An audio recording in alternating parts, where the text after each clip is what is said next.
DS judicial academy Prayagraj Allahabad न्यायिक सेवा के क्षेत्र में एक विशिष्ट योगदान पिछले 25 साल से कर रही है और जो अब तक लगभग 400 350 से 400 तक जुडिशियल अफसर और एपीओ को क्वालिफाई करवाई है। अपने विभिन्न ज़िलों में कार्यरत हैं। आज अपने अनुभव का फ़ायदा नए स्टूडेंटों को जो अभी एलएलबी पास किए हैं या जो बार बार दे रहे हैं, असफल हो जाते हैं, उनके लिए एक स्पेशल क्लास लेके आई है। ये क्लास इनका है कि न्यायिक सेवा में कैसे सफल हों, कैसे चयन हो। दूसरा है कि कौन सी किताब हम पढ़ें, बुक्स कौन सी पढ़ें, किस लेखक की पढ़ें, फिर प्री परीक्षा हम कैसे पास हों, साथ ही साथ मुख्य परीक्षा और प्री परीक्षा दोनों कैसे हम पास करें। इंटरव्यू में हम असफल हो जाते हैं तो इंटरव्यू में हम कैसे सफल हों, साक्षात्कार में हम कैसे सफल हों, इन पर हम काम करने जा रहे हैं आज। तो आइए हम सबसे पहले आपको बताते हैं, एक लॉ ग्रेजुएट होने के बाद अगर आप सेल्फ तैयारी करते हैं, आपको किसी संस्थान की जाने की ज़रूरत नहीं, आपकी आर्थिक स्थिति अलाउ नहीं करती है, तो आप अपने घर बैठे ही कुछ पुस्तकों को खरीद लीजिए और उनसे आप अध्ययन करिए। हम पुस्तकों का नाम बता रहे हैं, उनके लेखक का नाम बता रहे हैं, आप उन्हीं से अपनी तैयारी करिए। या अगर आपको अलाउ होता है, व्यवस्था आपकी हो जाती है, 150 रुपये का प्रॉस्पेक्टस है और डाक खर्च। ये प्रॉस्पेक्टस आप मंगा लेंगे, जिसमें लगभग 24 से 25 पीस में है। इसमें इस प्रॉस्पेक्टस में आपको प्रारंभिक परीक्षा की तैयारी करना, मुख्य परीक्षा की तैयारी करना, साक्षात्कार की तैयारी करना और किस सब्जेक्ट में, किस चैप्टर में कौन सा क्वेश्चन पढ़ना, किस धारा का अध्ययन करना है, किस केस का अध्ययन करना है, वो सब इसमें हमने दे दिया है, ताकि आर्थिक रूप से कमज़ोर स्टूडेंट उन्हीं को देख करके वहाँ पर अध्ययन कर सकें। अगर आपका आर्थिक स्थिति अलाउ करती है तो आप संस्थानों में रेगुलर क्लास कर लीजिए, नहीं है तो इन बुक्स को खरीद करके इनके माध्यम से अध्ययन करिए। हम आपको किताबों का नाम, क्योंकि 25 पेज तो पूरा पढ़ के बताना मुश्किल है क्या क्या है, किताबों के नाम हम शुरू करते हैं, क्योंकि यहीं से स्टूडेंट की तैयारी शुरू होती है। लॉ ग्रेजुएट जब निकलता है तो उसके सामने असमंजस की स्थिति रहती है, क्योंकि लॉ की पढ़ाई ही जब एडमिशन लेता है तो वहाँ पूरा निश्चित नहीं रहता कि आगे फ्यूचर क्या करना है। अगर निश्चित है, पारिवारिक पृष्ठभूमि है तो वकालत में चले गए, पारिवारिक पृष्ठभूमि है तो जुडिशियल ऑफिसर हो गए। तो जो भी आप आगे करना है, तो सबसे बड़ी समस्या होती है हम क्या पढ़ें, किस किताब को पढ़ें। तो हम किताबें आपको बता रहे हैं, आप उसका ध्यान दीजिए। किताबों के पढ़ने से पहले हम आपको एक चीज़ बता रहे हैं कि जीवन में किसी भी क्षेत्र में सफलता अर्जित करने के लिए प्रत्येक व्यक्ति को अपनी विशेष प्रतिभा को पहचान कर उसी क्षेत्र में आगे बढ़ना चाहिए। जीवन में सफलता का मूल मंत्र है अपनी नैसर्गिक प्रतिभा को पता लगाना और उसके विकास पर ध्यान देना। यदि प्रश्न है कि अपनी प्रतिभा को हम कैसे पहचानें, तो जिस कार्य को हम बहुत सहजता से, सरलता से कर सकते हैं, जिस काम को हम बहुत सरलता और सहजता से कर सकते हैं, जिसके परिणाम की चिंता किए बिना हम आनंद और खुशी की अनुभूति होती है, वही काम हमारे लिए अनुकूल है। सुकरात का कहना है कि अपनी विशेष प्रतिभा को जानना और उसमें निरंतर विकास करना ही वास्तव में हमारे जीवन का लक्ष्य होना चाहिए। यदि हम ऐसा कर सकें और सही समय पर कर सकें तो आप जल्दी से जल्दी सफल हो जाएंगे। हम आपको बता दें, ज़्यादातर देखते हैं संगीत के क्षेत्र में, एक्टर एक्ट्रेस के क्षेत्र में, उनके अंदर एक प्रतिभा रहती है, उसी प्रतिभा को विकास करते हैं। आपके अंदर अगर वो प्रतिभा है तो उस पर आप विकास करिए, तराशिए। तो सबसे पहले अगर आपने चॉइस कर लिया कि मुझे न्यायिक अफसर बनना है, सहायक अभियोजन अधिकारी बनना है, तो सबसे पहले बुक्स कौन सी हम पढ़ें। जुडिशियल ऑफिसर बनने के लिए यूपी सिविल जज में एक प्रारंभिक परीक्षा होती है, एक मुख्य परीक्षा होती है, एक साक्षात्कार होता है। प्रारंभिक परीक्षा को पास करने के लिए आपको लॉ के विषय हैं, जिसमें करीब 10 विषय हैं लॉ के पढ़ने हैं, जिसमें एक है जूरिस्प्रूडेंस। पहले मैं यूपी न्यायिक सेवा की बता रहा हूँ। यूपी न्यायिक सेवा में प्रारंभिक परीक्षा पास करने के लिए कुल 10 विषय हैं। पहला है जूरिस्प्रूडेंस, विधि शास्त्र। तो विधि शास्त्र का अध्ययन करने के लिए आप प्रांजपे की किताब को उठाइए, उसका अध्ययन करिए और उसमें से पॉइंट वाइज नोट्स बना लीजिए, एक एक लाइन का। जैसे गवाह न्यायालय के आँख और कान हैं, फिर आगे लिख दीजिएगा बेंथम। बेंथम ने कहा है कि witness is the eyes and year of the court. न्यायालय या न्यायाधीश के आँख और कान हैं। इसी तरीके से बहुत सारे स्टेटमेंट आप लिखेंगे। दंड न्यायालय, दंड के 4-5 सिद्धांत हैं, 5 सिद्धांत लिख दीजिए। इस तरीके से आप पूरा नोट्स बनाइए। करंट इंटरनेशनल अफेयर, इसके लिए जब एग्ज़ाम आ जाता है तो मार्केट में किताब आती है इसकी, आप वहाँ से ले लीजिए। करंट इंटरनेशनल अफेयर, कहीं पैनोरमा की आएंगी या कहीं दृष्टि की आएंगी, जिस की आती हों आप वहाँ से करंट में ले लीजिएगा। तीसरा सब्जेक्ट है प्री का टीपीए।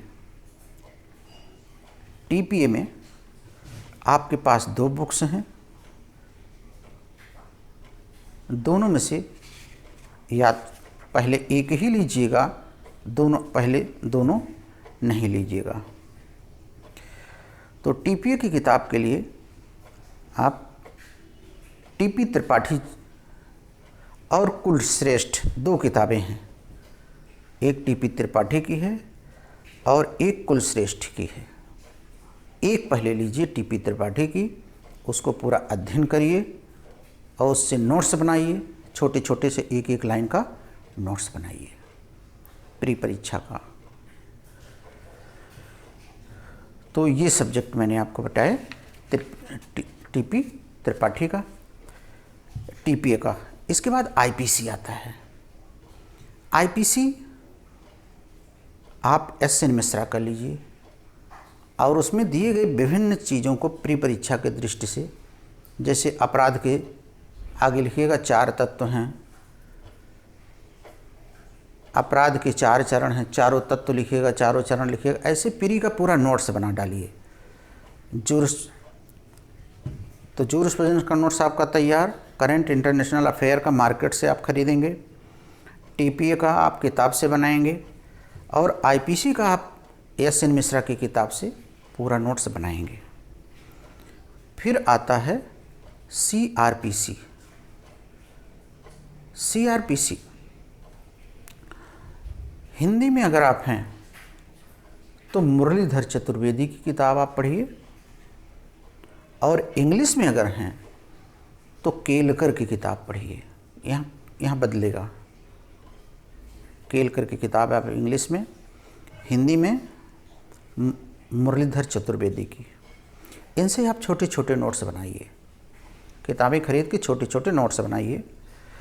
फिर इंटरनेशनल ऑर्गेनाइजेशन आता है, इसकी किताब आती है, एच ओ अग्रवाल की किताब है, या मैगजीनें अच्छी अच्छी आती हैं जिसमें इंटरनेशनल ऑर्गेनाइजेशन, संयुक्त राष्ट्र संघ है, या हम आपको इसकी किताब दे देंगे।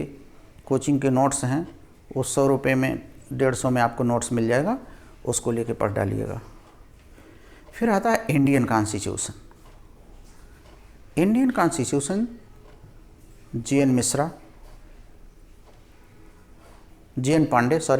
एन पांडे आप ले लीजिए, हिंदी इंग्लिश दोनों मीडियम में, और इसका बेयर एक्ट आप ले लीजिए।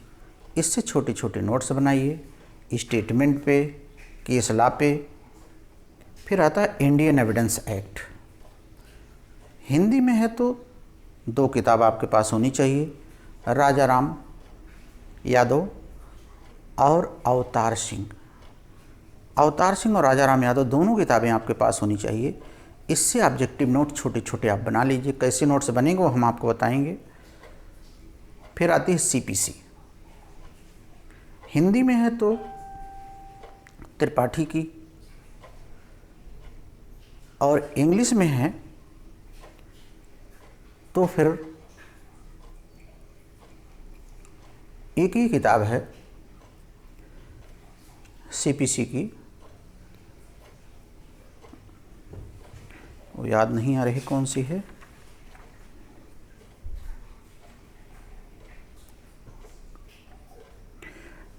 CK टकवानी आप ले लीजिएगा। हिंदी में TP त्रिपाठी और इंग्लिश में CK टकवानी की ले लीजिएगा। ये किताबों की लिस्ट हम आपको डाल देंगे आगे चल के। फिर आता है लॉ ऑफ कॉन्ट्रैक्ट। इसमें आपके पास बेयर एक्ट होना चाहिए, और कैलाश राय की किताब और डॉक्टर अवतार सिंह की किताब दोनों आपके पास होना चाहिए। इससे प्री और मेंस दोनों बनेंगे। तो ये प्री पर इस तरीके से आपकी पूरी तैयारी होनी चाहिए। फिर आपका आता है, जब ये प्री परीक्षा के लिए ये लॉ पेपर है जो 10 मैंने बताया, इस 10 लॉ में 150 क्वेश्चन रहेंगे और 300 नंबर का रहेगा। फिर एक जीके का होगा क्वेश्चन, 150 नंबर का जीके। उसमें करंट अफेयर आएंगे और इतिहास, भूगोल, ज्योग्राफी सबकी किताबें आप अलग अलग लेंगे उनको। तो सामान्य ज्ञान एवं इंग्लिश की किताबें, सामान्य ज्ञान में आप लूसेंट का अध्ययन करिएगा, पब्लिक उपकार प्रकाशन की किताब आती है उसको, प्रतियोगिता दर्पण को, सामान्य विज्ञान के लिए विश्वेश्वर दास की किताब, इंग्लिश के लिए प्रोफेसर जैन की किताब आप पढ़ेंगे। अगर आप हायर जुडिशियल में हैं तो फिर आप SCC नियमित general supreme court cases, AWC नियमित और ADJ नियमित जनरल पढ़ेंगे। यूपी सिविल जज में law paper first, second, third 3 paper होते हैं। पहले पेपर में कॉन्स्टिट्यूशन को तो मैंने आपको बता दिया। हिंदू लॉ पे किताब जो आप पढ़ेंगे वह UPD केसरी और पारस दीवान दोनों किताबों को आपको पढ़ना पड़ेगा। पहले UPD केसरी पढ़ेंगे, उस पर कब्जा जब हो जाएगा UPD केसरी का, फिर पारस दीवान का, उसमें से बची हुई चीज़ों को आप देखेंगे। फिर मुस्लिम लॉ आया। मुस्लिम लॉ में RK सिन्हा की किताब पढ़िएगा, बहुत सरल भाषा में है RK Sinha. Law of tarred पे RK बांगिया पढ़िए। कॉन्ट्रैक्ट और TPA पे मैंने आपको बता ही दिया है। इक्विटी लॉ पे और स्पेसिफिक रिलीफ एक्ट और ट्रस्ट तीनों मिला करके बाबिल की किताब खरीद लीजिए, नोट्स पूरा है। ईजमेंट बाबिल पढ़िए और भागीदारी पे डॉक्टर अवतार सिंह की किताब पढ़िए।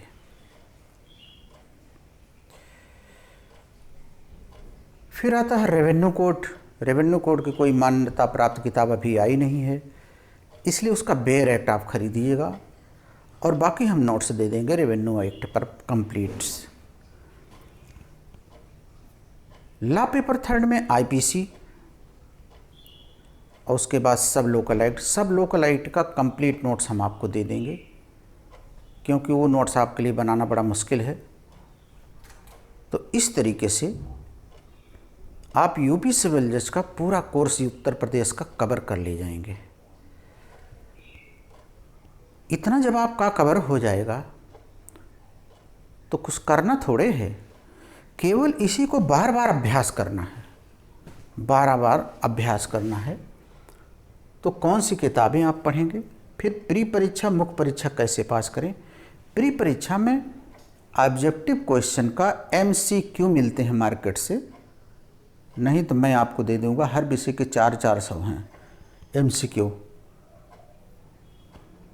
तो MCQ जब यानी मल्टीपल चॉइस क्वेश्चन यानी ऑब्जेक्टिव क्वेश्चन 400-500 एक सब्जेक्ट के 400-500 क्वेश्चन जब हल किए जाएंगे तो फिर ये परीक्षा पास कर जाएंगे आप।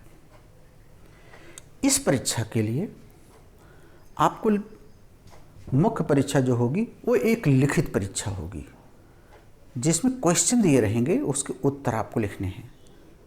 जैसे भारत के राष्ट्रपति के प्रमुख अधिकारों को बताइए, भारत के राष्ट्रपति के संवैधानिक स्थिति बताइए, भारत में किन आधारों पर इमरजेंसी जारी होती है, इसका डिस्क्रिप्टिव उत्तर है। वो डिस्क्रिप्टिव उत्तर लिखने के तरीके हम आपको बताएंगे कैसे लिखा जाएगा, उसका मॉडल पेपर हम आपको देंगे। उसी तरीके से उनको एक एक विषय के कम से कम 50-50 क्वेश्चन लिख करके बार बार 100 बार लिख डालिए। इतना लिख दीजिए कि चलते फिरते आप उसको बोलते रहिएगा, तो फिर ये मुख्य परीक्षा के सब पेपर तैयार हो जाएंगे। एक एक विषय के मुख्य परीक्षा के हमने 10-10 पेपर 7 पेपर 8 पेपर बनाए हैं। हर पेपर में 10-10 क्वेश्चन हैं, तो 7 पेपर बना 70 क्वेश्चन आपके पास आ जाएंगे। 70 एक एक विषय में करेंगे तो सब क्वेश्चन मिल जाएंगे। अब रही बात साक्षात्कार कैसे सफल हों। साक्षात्कार सफल होने के तरीके ये होता है, पहले तो आपके पास नॉलेज होना चाहिए, लेकिन नॉलेज से काम नहीं बनेगा। उस नॉलेज में से कितना पार्ट आप एग्जामिनर पूछा है उतने पार्ट का उत्तर दीजिए, क्योंकि आपकी आदत तो बनी हुई है ज़्यादा बोलने की, ज़्यादा बताने की है, लेकिन उसमें थोड़ा पार्ट आपको बताना है। जैसे आपने पढ़ा हुआ है स्टॉपेल रेस जुडिकेटा को लंबा, और उसने पढ़ा व्हाट इज रेस जुडिकेटा, प्रांग न्याय क्या है। तो बस आपको इतना बताइएगा, जिस विषय वस्तु पर कोर्ट ने एक बार फाइनल गुण दोष पे फैसला दे दिया गया, उस विषय पर दोबारा कोर्ट में कोई मुकदमा नहीं चल पाएगा, यही साहब रेस जुडिकेटा है। Where a previous suit decided on merit by a competent court, then that suit can not tribal by any other court. बस इतने यहाँ आपको बताना है।